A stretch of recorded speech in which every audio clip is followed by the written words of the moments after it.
L'Afrique du Sud vise les Jeux Olympiques de 2040, une opportunité historique pour le continent africain.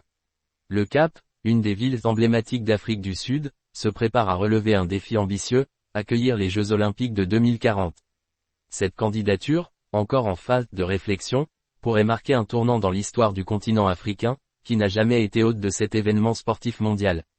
Selon le think tank Capton 2040, c'était 2040, la ville aurait la capacité de mobiliser jusqu'à 85% d'infrastructures existantes ou temporaires pour les compétitions.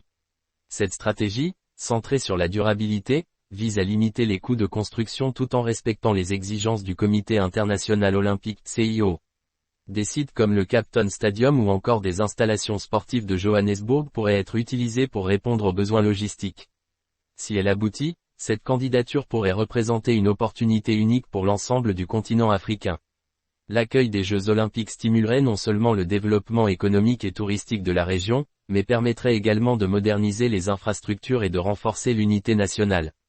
Des experts estiment que cet événement pourrait générer des milliers d'emplois, notamment dans les secteurs de la construction, de la logistique et des services.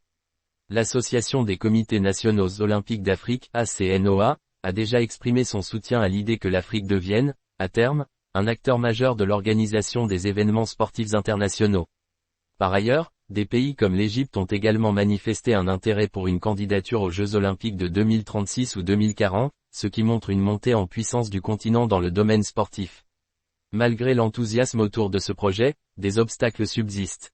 L'Afrique du Sud devra garantir des financements solides, une sécurité irréprochable et une logistique impeccable pour convaincre le CIO.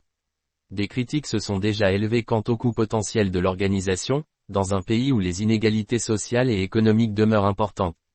Le précédent de la Coupe du monde de football 2010, organisée en Afrique du Sud, montre toutefois que le pays peut relever de tels défis avec succès. À l'époque, cet événement avait laissé un héritage important en termes d'infrastructures et avait permis de projeter une image positive de l'Afrique sur la scène internationale. Pour l'heure, la candidature sud-africaine est encore en phase de préparation, mais elle suscite déjà l'espoir de voir l'Afrique entrer dans l'histoire olympique.